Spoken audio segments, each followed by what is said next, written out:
Assalamualaikum warahmatullahi wabarakatuh. Waalaikumsalam warahmatullahi wabarakatuh. A'udzu billahi minasyaitonir rajim. Bismillahirrahmanirrahim. Alhamdulillah nahmaduhu wa nastaghfiruh wa na'udzu billahi min shururi anfusina wa min sayyiati a'malina. Man yahdihillahu fala mudilla lahu wa man yudlilhu fala hadiya lahu. Asyhadu an la ilaha illallah wa asyhadu anna Muhammadar Rasulullah. Wassalatu wassalamu ala asyrafil anbiya'i wal mursalin wa ala alihi wa ashabihi ajma'in. Subhanaka la ilma lana illa ma 'allamtana innaka antal alimul hakim. Wa la hawla wa la quwwata illa billahil 'aliyyil 'azim. Rabbi shrah li sadri wa yassir li amri wahlul 'uqdatam min lisani yafqahu qawli, amma ba'd. Fa ya ibadillah ittaqullah, usikum wa iyaya bittaqwallah, faqad fazal muttaqun, wa amma ba'd. Alhamdulillah, kita rafa'kan setinggi-tinggi pujian kehadrat Allah Subhanahu wa taala. Dan kita bersyukur kehadrat Allah Subhanahu wa taala kerana dengan limpah kurnia, taufik dan hidayah Allah Subhanahu wa taala dapat kita menyambung kembali kuliah kita menggunakan kitab Al-Halal wal Haram fil Islam, ataupun yang bermaksud halal dan haram menurut perspektif Islam. Kita masih dalam perbincangan pada tajuknya halal dan haram dalam kehidupan Muslim. Dan sambungannya, qala mu'allif rahimahullah wa nafa'na bi'ulumihi fid darin amin ya rabbal alamin. Ini sambungan pada azimat ataupun tangkal. Ini pada hadis yang kita dah baca pada minggu lepas, dan kita ulang baca insya-Allah hadis yang sama tu. Hadis muka surat 200 yang bawah tu. Yang mana dalam hadis lain Rasulullah SAW bersabda, man 'allaqa tamimatan fala atammallahu lahu wa man 'allaqa wad'atan fala awda'allahu lahu. Wa Ahmad wa Abu Ya'la wal Hakim. Yang bermaksud, sesiapa yang menggantung azimat, maka Allah tidak akan menyempurnakan dirinya. Dan siapa yang menggantungkan penangkal daripada nasib buruk, maka Allah tidak akan menghindarkan kesialan daripadanya. Ini adalah merupakan bentuk larangan, sebenarnya larangan daripada Rasulullah sallallahu alaihi wasallam daripada menggantung azimat. Ini azimat ni adalah merupakan satu daripada bentuk amalan-amalan yang menjuruskan kepada syirik kepada Allah, yakni bentuknya digantung kepada badan, sama ada di lengan, di mana-mana bahagian pada badan lah, dan mungkin ada ditulis sesuatu di azimat itu ataupun dibacakan sesuatu di azimat itu. Ini adalah merupakan larangan daripada Rasulullah sallallahu alaihi wasallam. Yang mana sesiapa yang menggantung azimat, Allah Subhanahu wa taala tidak akan menyempurnakan dirinya. Allah Subhanahu wa taala tidak akan memberi apa-apa kebaikan kepada orang yang menggantungkan azimat, dan tidak akan menyempurnakan apa yang dia hajatkannya. Dan sesiapa yang menggantungkan penakal daripada nasib buruk, maka Allah tidak akan menghindarkan kesialan daripadanya. Dan juga barang siapa yang menggantung apa bentuk gantung yang pada badannya ataupun pada rumahnya ataupun dalam keretanya dan sebagainya lah, ataupun pada kenderaannya, ataupun zaman dahulu digantung kepada yakni binatang untuk ditunggangnya, yang mana gantungan itu, bentuk penangkal itu yang kononnya boleh menghalang ataupun menolak nasib buruk, yang mana Allah Subhanahu wa taala tidak akan menghindarkan kesialan daripadanya. Yang mana kuasa yang sebenarnya adalah milik Allah Subhanahu wa taala, bukan milik kepada makhluk. Allah Subhanahu wa taala menyebut, innallaha ala kulli syai'in qadir. Sesungguhnya Allah Subhanahu wa taala atas segala sesuatu berkuasa. Selain daripada Allah tu makhluk tidak berkuasa secara hakikat. yang secara hakikat berkuasanya adalah Allah Subhanahu wa taala. Makhluk ini hanya diberi oleh Allah untuk berusaha. Yang mengizinkannya adalah Allah Subhanahu wa taala, dan sesiapa yang meyakini makhluk boleh memberi ataupun memberi mudarat ataupun manfaat secara hakikat, yang mana dia sudah melakukan perbuatan syirik kepada Allah Subhanahu wa taala. Termasuk tangkal ataupun azimat itu, kesemua itu adalah merupakan makhluk Allah. Selain daripada Allah itu dinamakan sebagai makhluk. Allah sahaja sebagai Tuhan yang berhak disembah. Allah sahaja yang memiliki segala kekuasaan dan kehendak. Yang lain daripada Allah itu makhluk. Dalam hadis lain disebutkan, diriwayatkan dari Imran bin Husain radhiyallahu anhu bahawa Rasulullah SAW melihat ada sebuah gelang di lengan seorang laki-laki, di mana aku melihatnya terbuat dari kuningan. Maka Rasulullah SAW bersabda, celakalah kamu, apakah ini? Laki-laki itu menjawab, ini penangkal daripada kehinaan. Rasulullah SAW bersabda, azimat itu sendiri tidak akan memberi tambahan kepadamu selain kehinaan. Lepaskan dia darimu, sebab jika kamu mati manakala azimat itu masih tergantung, kamu tidak akan beruntung selama-lamanya.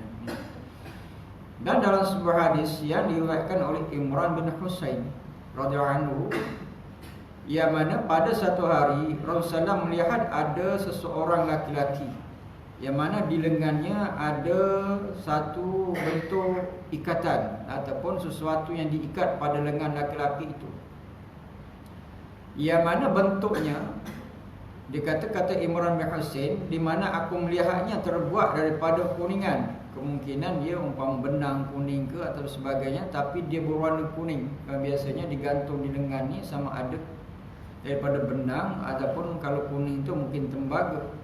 Jadi kuning itu adalah bentuk tembaga, ataupun biasanya daripada benang ataupun kain, perca kain yang berwarna. Itu biasanya orang beramal dengan tangkal azimat ni daripada bentuk-bentuk material yang begitu, sama ada daripada tembaga ataupun kain yang berbentuk yang berwarna, biasa warna kuning, ataupun benang-benang warna kuning.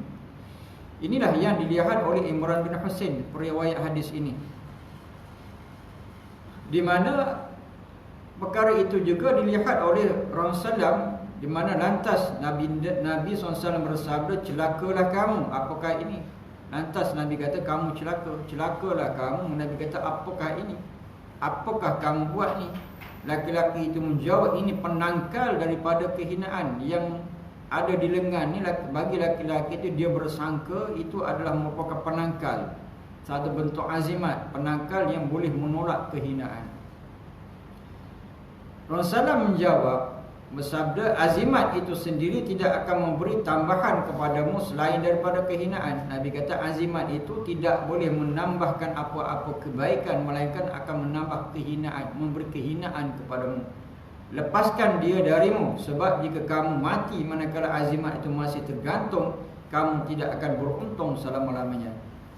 Iaitu di mana Rasulullah menyuruh laki-laki itu agar membuang azimat itu, dipotong, dibuang. Di mana Nabi kata, andai kata kamu mati dalam keadaan masih menangkal ataupun ada azimat itu di lengan kamu, kamu tidak akan beruntung selama-lamanya. Maksud tak beruntung ni, yang ini dalam keadaan syirik kepada Allah Subhanahu wa taala.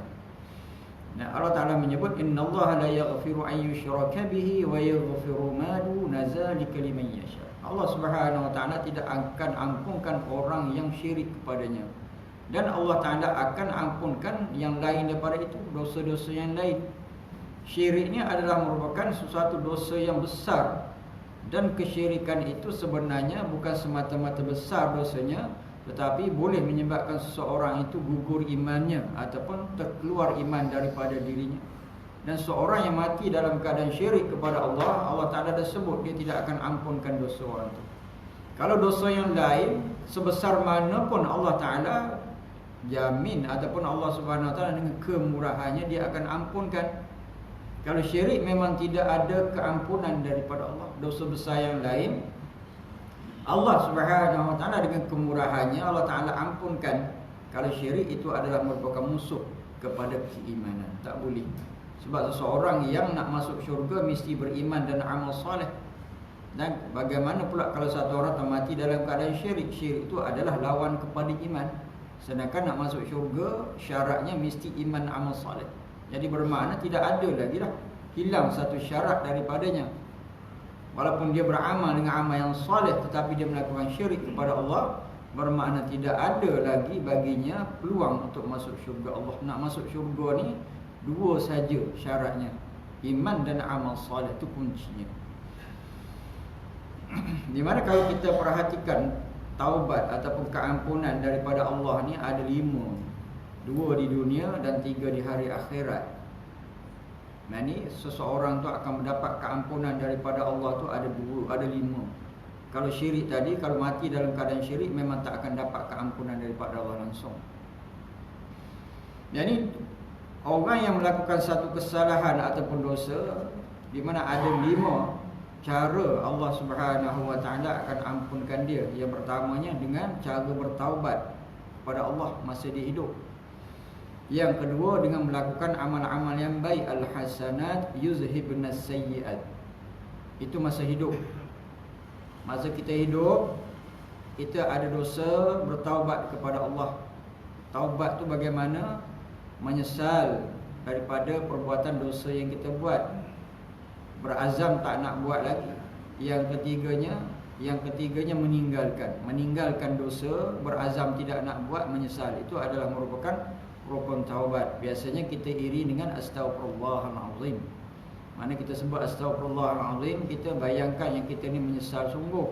Kita tak nak buat lagi dah, berazam tak nak buat. Tinggalkan satu perkara, azam tidak nak buat tu adalah 2 perkara yang kedua. Dan juga menyesal tu adalah perkara hati kita. Itu adalah merupakan rukun taubat. Yang keduanya mendapat keampunan daripada dosa ni dengan melakukan amal-amal yang soleh, amal-amal kebajikan. Al-hasanat yuzhibnas sayyi'at. Ini 2 amalan, 2 perbuatan yang Allah Subhanahu Wa Taala akan ampunkan dosa.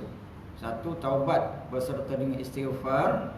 Yang keduanya melakukan amal-amal kebajikan. Cuma kata ulama, yang ni amal-amal kebajikan itu menghapuskan dosa-dosa kecil. Kalau dosa-dosa besar, dia tidak boleh lepas, mesti bertaubat kepada Allah. Tinggalkan dosa yang dibuat itu, berazam tidak nak ulang, dan juga menyesal. Mesti nak ada 3 tu. Di samping kita astaghfirullahalazim, kenangkan dosa tak nak buat lagi lah ya Allah, azam tak nak buat dah, satu tinggalkan terus. Kalau masih buat tak menyesal namanya. Yang 3 lagi di hari akhirat nanti. Yang 3 lagi di hari akhirat. Yang ni pertamanya Allah Subhanahu Wa Taala, yang ni dapat keampunan dengan sebab apa? Dengan syafaat. Dengan syafaat Rasulullah sallallahu alaihi wasallam. Itu. Yang keduanya dengan syafaat orang lain. Syafaat orang lain umpamanya syafaat para ulama ataupun syafaat orang yang mati syahid. Itu adalah merupakan cara mendapat keampunan di hari akhirat. Yang ketiga ni memang kita tak naklah yang ketiga ni. Yang ni orang yang melakukan dosa akan dimasukkan dalam neraka dan sampai satu tempoh dia akan dikeluarkan daripada neraka baru masuk syurga. Itu tak naklah yang tu. Memanglah yang tu mendapat keampunan Allah juga, tetapi yang tu sesaat pun tak nak duduk dalam neraka. Satu hari dalam neraka ni menyamai 1000 tahun dunia.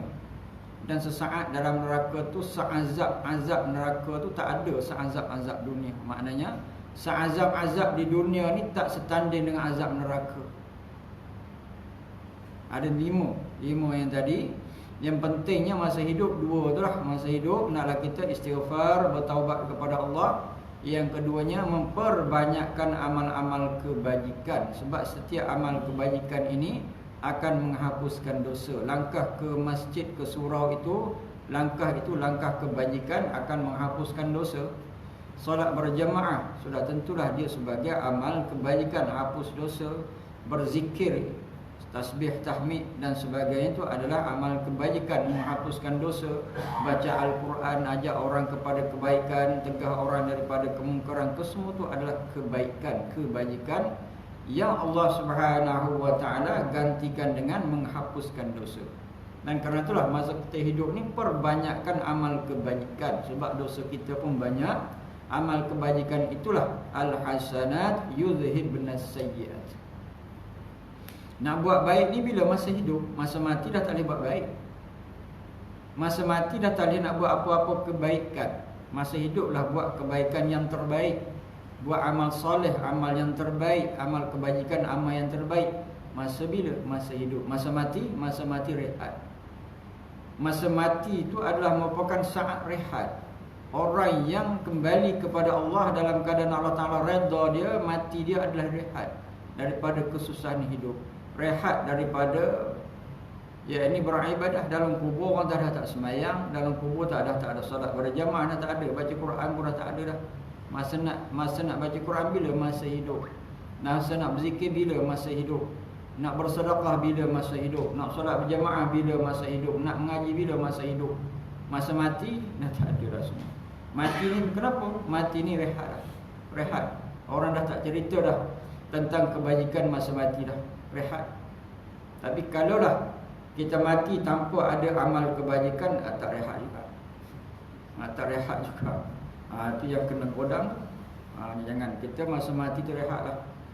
Sebab rehat di dunia ni tak serehat di dalam kubur. Rehat di dunia ni sampai tempoh nak solat juga. Rehat di dunia ni teringat juga ada tanggungjawab yang lain. Walaupun kita pencen, ramai di antara kita dah melalui zaman pencen. Walaupun pencen masih ada tanggungjawab yang lain. Tanggungjawab kepada Allah, tanggungjawab kepada manusia tetap ada. Tapi apabila sudah mati tak adalah semua dah. Tak ada hukum, tidak ada istilah mukallaf lagi dah. Habis. Kalau kita nak berehat, rehat dalam kubur. Tapi pastikan rehat dalam kubur ni bagaimana? Bawa amal soleh. Yang utamanya iman lah. Iman tu adalah merupakan pintu kepada amal soleh. Kalau iman itu sudah rosak ataupun iman tu tertanggal daripada dirinya, amal soleh itu tak dikira apa-apa di sisi Allah. Walaupun satu orang bersedekah, berinfak, berderma berjuta-juta ringgit, tapi kalau tak ada iman, tak ada apa-apa. Sebab iman tu adalah merupakan rumah ataupun sebagai bank untuk melakukan amal yang soleh. Kunci kepada amal soleh itu kan 2 kalimah syahadah. 2 kalimah syahadah itulah pintu kepada iman kita. Di dalam penyaksian itu, itulah sebagai rukun iman. Jadi nak jaga-jaga. Jadi bermaksud masa hidup ni tak boleh kita nak berkhayal. Seronok dalam syurga, memang seronok. Tapi nak masuk syurga tu iman dan amal soleh. Kalau orang sibuk solat malam, kita sibuk tidur, memang tak ada lah. Kalau orang sibuk mengaji, kita pun tak mengaji, memang tak nampak jalan lah.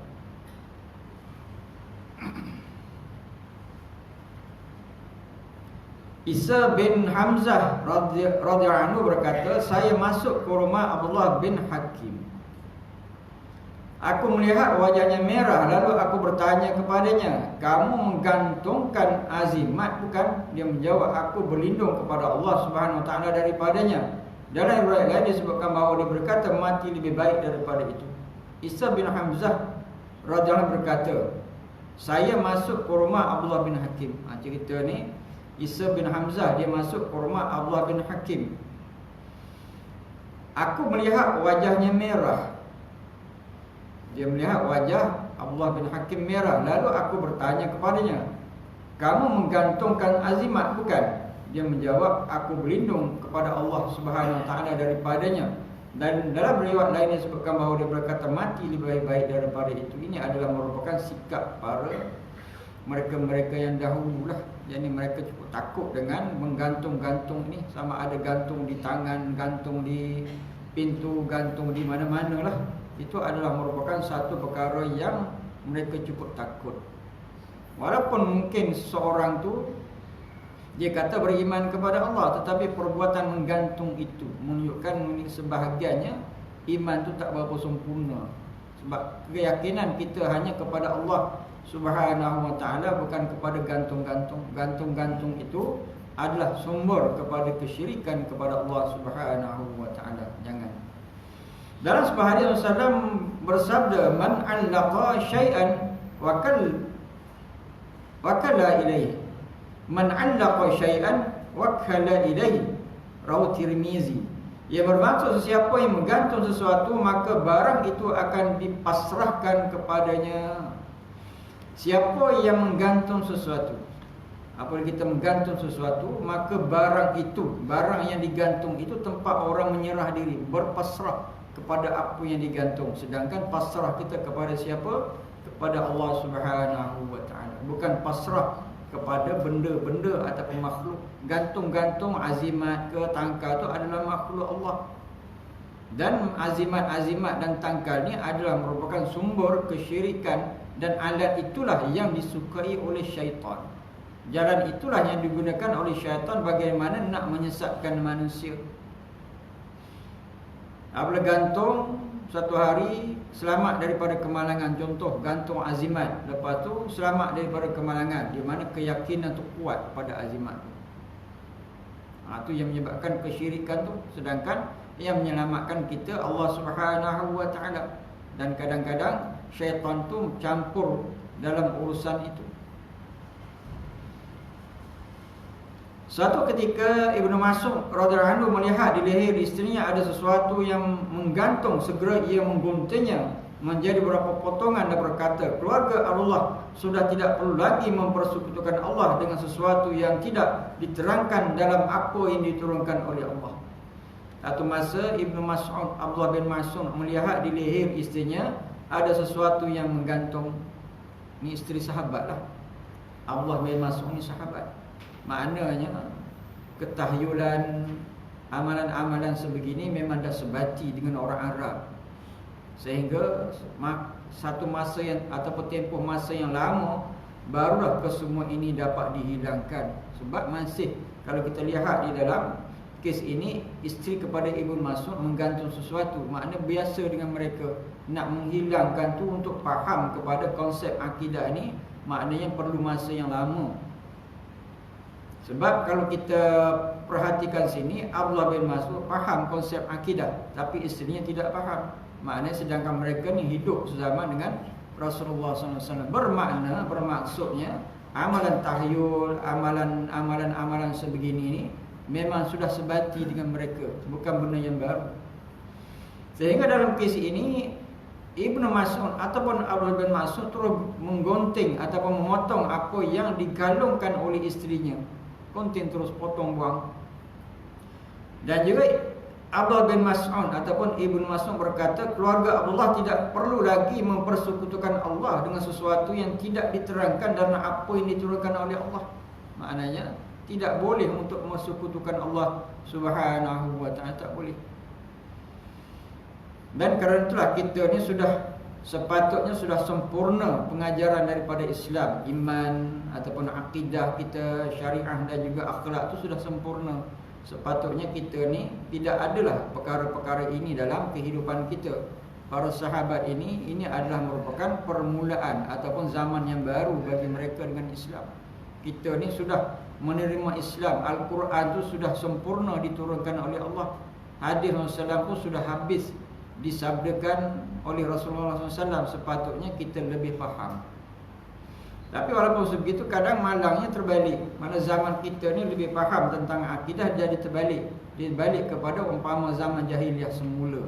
Setengah ataupun ada mereka-mereka yang kembali untuk menangkal, kembali untuk pakai tangka azimat, kembali untuk mempercayai perkara-perkara tahyul. Kesemuanya adalah merupakan zaman jahiliah. Patut kita zaman ini sudah sempurna Islam, Al-Quran diturunkan sempurna, hadis Rasulullah sudah dibukukan dengan sempurna, ilmu-ilmu agama dibincangkan beribu-ribu kitab, ulama-ulama dihidupkan untuk menerangkan agama. Bermakna kita lebih memahami, tetapi sebaliknya terbalik. Jadi terbalik, zaman kita ni, zaman moden ini sepatut tak ada benda ini, tapi ada juga orang yang beramal dengan perkara-perkara ini. Seperti yang pernah saya ceritakan, mungkin saya pernah memandikan satu mayat di mana di pinggangnya ada tangkal diikat dengan satu tali dan juga dicantumkan dengan tembaga kuning. Jadi bermakna tangkal. Bayangkan orang tu mati dalam keadaan bertangkal tu. Sehingga dalam hadis yang kita bacakan tadi, Nabi kata, maksudnya apa? Lepaskan diri darimu, lepaskan dia darimu, Sebab jika kamu mati manakala azimat itu masih tergantung, kamu tidak akan beruntung selama-lamanya. Mati dalam keadaan azimat itu ada di badan seseorang itu, di mana dia tidak akan beruntung selama-lamanya. Sebab apa? Dia rada kesyirikan itu berlaku kepada dia. Dalam kes itu memang saya potong buang, tapi saya tak dapat membantu apa-apa sebab dah mati. Hanya potong buang tu sebab saya membenci kemungkaran. Tapi orang tu mati dalam keadaan itu, wallahu alam, takut dia bertaubat masa dia nak mati ke tak tahu lah. Tapi secara zahirnya ni yang membawa mati akan tangkal. Saya tak sebut di mana-mana, tapi adalah kisah saya sendiri yang memandikan satu orang.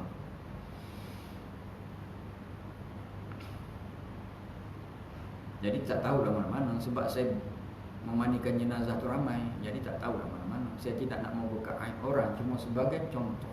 Sebagai contoh mati dalam keadaan ada tangkal. Jangan tuan-tuan, jangan sekali-kalilah benda ini.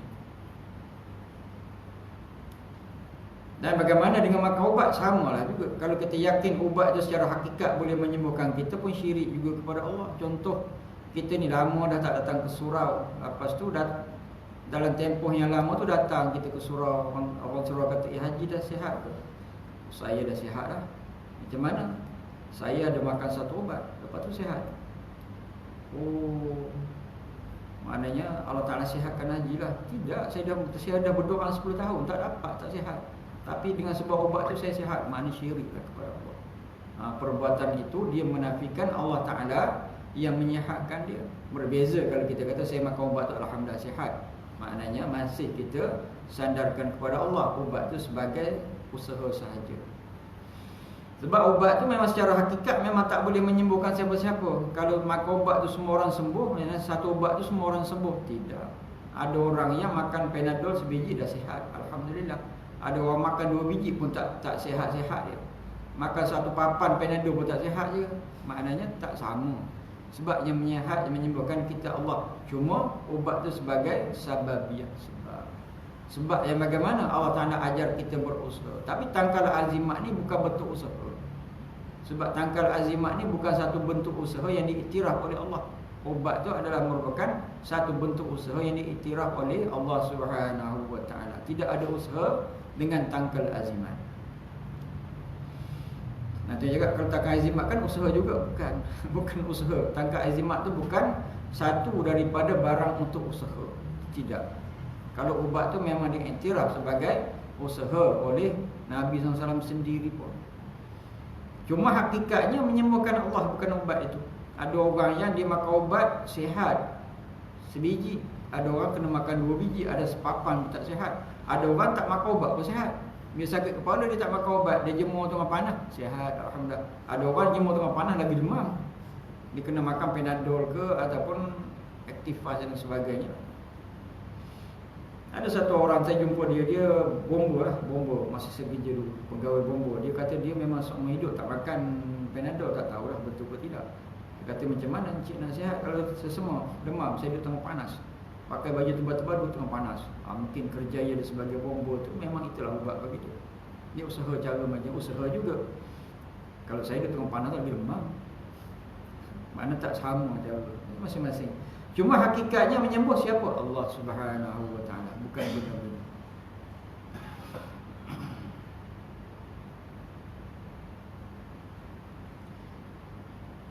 Ibnu Mas'ud radhiyallahu anhu menunjukkan, kata beliau, sami'tu Rasulullah sallallahu alaihi wasallam yaqul inna ar-ruqiyyata wat-tamimata wat-tawalata minasyirk. Aku pernah mendengar Rasulullah bersabda, sesungguhnya mentera, azimat dan susuk adalah syirik. Cerita ni bagaimana Ibnu Mas'ud melihat isterinya ada menggantung sesuatu di lehernya, sehingga Ibnu Mas'ud dia potong buang, dan dia mengatakan tidak ada dalam keluarga Ibnu Mas'ud ni, tidak ada dalam keluarga Abdullah, yakni syirik kepada Allah, mana tidak boleh mensekutukan Allah. Bukan setakat itu, Ibnu Mas'ud membacakan hadis ni. Dia kata, aku pernah dengar Nabi bersabda yang bermaksud sesungguhnya mentera, azimat dan susuk adalah syirik. Ini Ibnu Mas'ud, dia adalah merupakan salah seorang daripada ulama, daripada kalangan sahabat, orang alim ni. Dan kita boleh faham juga di sini bagaimana perkara yang utama ni, kemungkaran tu dalam keluarga kita kena buang. Itu pentingnya. Apabila ada kemungkaran, kita kena segera buang kemungkaran yang ada dalam keluarga. Dan juga selepas daripada keluarga kita, keluar daripada keluarga kita lah.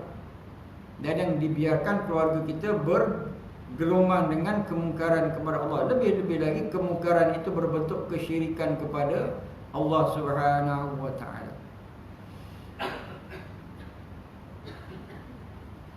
Di mana dalam hadis ini kata Ibn Mas'ud, sesungguhnya mentera ini bentuk bacaan-bacaan.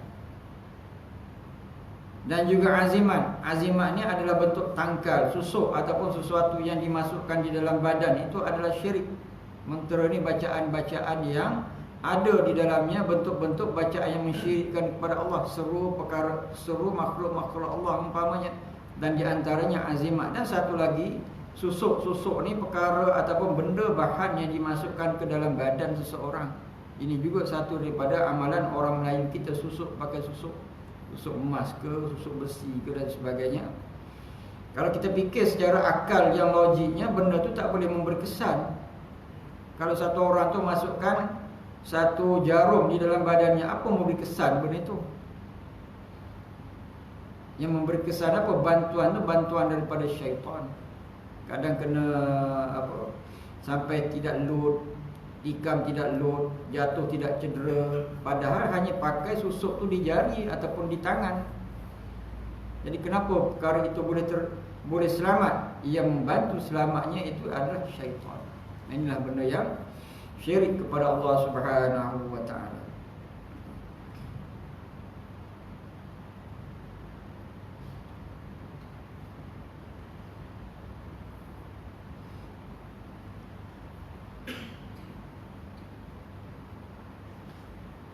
Mereka bertanya, wahai Abu Abdurrahman, kami sudah tahu mengenai mentera dan azimat, tapi apa yang bermaksud dengan susuk? Dia menjawab, sesuatu yang dibuat oleh kaum wanita untuk memikat suami mereka. Di mana dalam hadis ini ada sahabat yang lain bertanya kepada Abdullah bin Mas'ud, wahai Abdurrahman, bapa Abdurrahman, kata mereka, kami tahu, kami fahamlah mentera tu bentuk bacaan-bacaan dan azimat tu tangkal yang digantung di mana-mana badan, itu kami faham. Cuma kami tak faham apa tu susuk.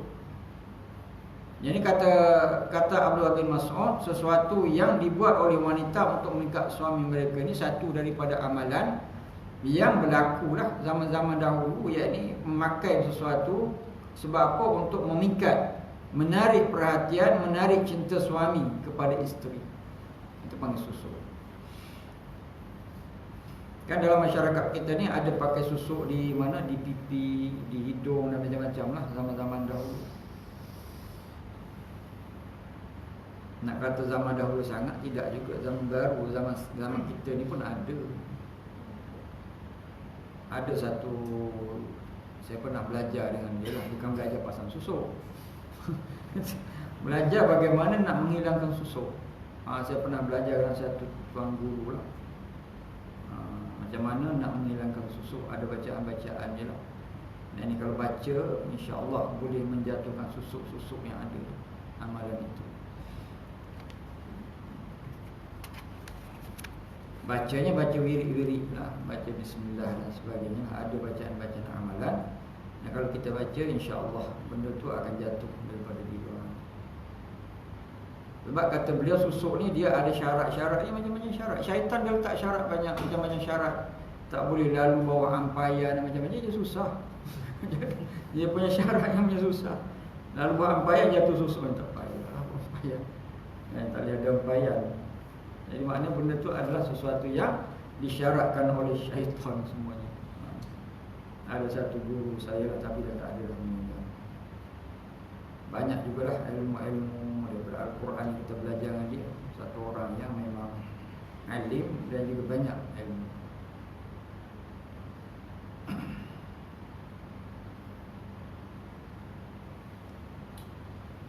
Para ulama berpendapat bahawa mentera yang haram adalah mentera yang bukan bahasa Arab, sehingga maknanya sulit dimengerti dan mungkin menjadi ahli sihir, manakala mentera yang maknanya dapat dipaham atau bahkan mengandungi zikir kepada Allah Subhanahu Wa Taala, maka ianya adalah difalakkan. Di sini mentera dimaksudkan sebagai doa dan harapan kepada Allah. Ini berbeza dengan mentera pada masa jahiliyah yang diselipkan unsur syirik di dalamnya, sihir tanpa erti yang jelas.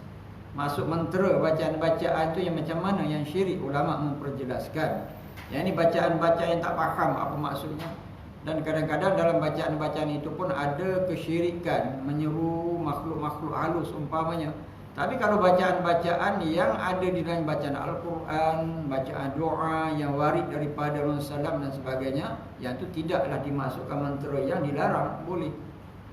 Dalam Al-Quran itu banyak ayat-ayat yang kita boleh amalkan, dan juga Al-Quran itu sebagai syifa, boleh kita amalkan. Dan ada juga bacaan-bacaan yang diajar oleh Rasulullah SAW agar kita boleh beramal. Masih berkaitan dengan kisah isteri Ibnu Mas'ud. Isterinya kemudian berkata, suatu hari aku keluar rumah. Ini cerita isteri Ibnu Mas'ud ni, panjang cerita dia.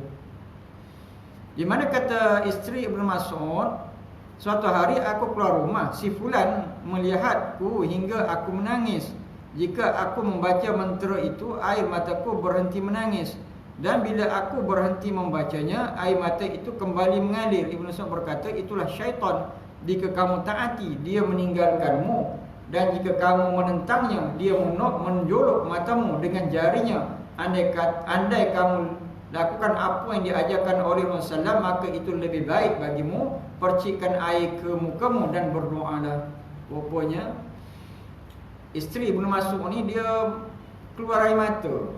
Maknanya air mata tu keluar. Dan apabila dia baca mentera yang dia ajar tu, air matanya berhenti keluar, mengalir. Kalau dia tak baca, mengalir lagi. Kalau dia baca, berhenti. Ibnu Mas'ud kata itulah syaitan, dia menjolok-jolok matamu. Dia jolok-jolok matamu sampai air matamu keluar. Ni syaitan, tuan-tuan, dia punya kerja syaitan ni nak menyesatkan orang saja. Ni syaitan. Syaitan ni aduwwum mubin. Dia musuh yang nyata bagi kita. Dan syaitan ni kan dia jismul latif, yang jisim yang halus. Dia boleh masuk dalam badan kita melalui pembuluh darah. Itu memang ada dalilnya. Itulah kerjanya. Dia masuk dalam hati kita, menimbulkan keraguan kepada agama. Dia memesongkan pemikiran kita. Dan bukan setakat itu lagi, yakni dia boleh menyesatkan kita.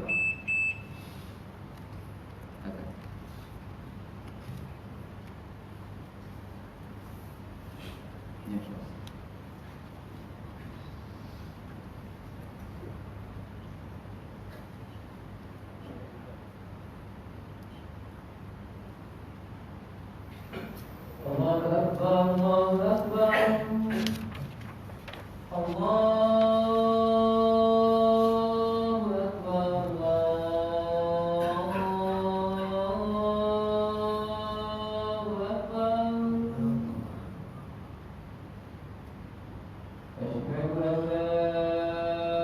Asyhadu an la ilaha illallah.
Allahu Akbar, Allahu Akbar. La ilaha illallah.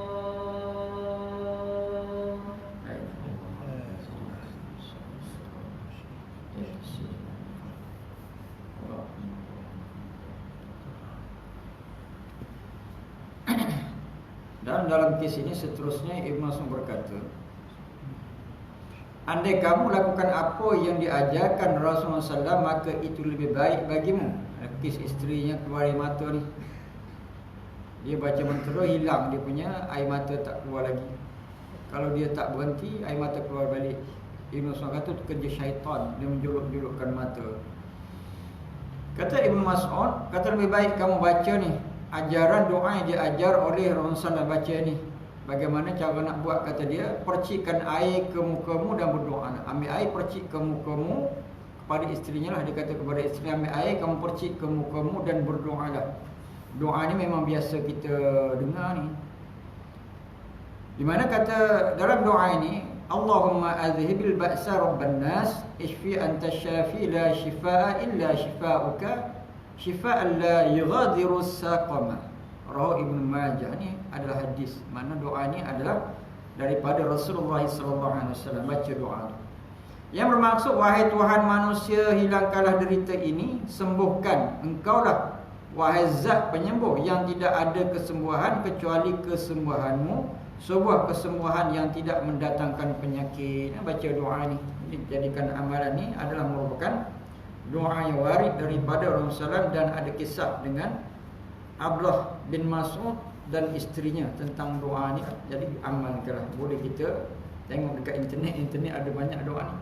Kadang-kadang ada orang sakit kan, sahabat-sahabat internet kan bagi doa ni. Saya tak pasti dia baca ke tidak, takut dia copy paste, dia tak baca. Itu masalah kita. Kita tahu, kita kalau orang sakit doakan saya ni copy paste, tapi tak tentu baca ke tidak. Kita kena baca lah. Amalkan tu, insya-Allah tu daripada Rasulullah baca tu adalah warid daripada Nabi, dapat pahala. InsyaAllah sembuh kita. A'udzubillahi minasyaitonirrajim. Bismillahirrahmanirrahim. Alhamdulillahirabbil alamin. Allahumma arinal haqqa haqqan warzuqna ittiba'ah wa arinal batila batilan warzuqna ijtinab. Allahumma fa'alna bima 'allamtana waj'alna min 'ibadikas shalihin. Wa sallallahu ala sayyidina Muhammad wa ala alihi wa sahbihi wasallam. Alhamdulillahirabbil alamin. Aqulu qali hadza wa astaghfirullahal azim li wa lakum wa lisairil muslimin wal muslimat fastaghfiruhu innahu huwal ghafurur rahim. Assalamualaikum warahmatullahi wabarakatuh. Waalaikumsalam warahmatullahi wabarakatuh.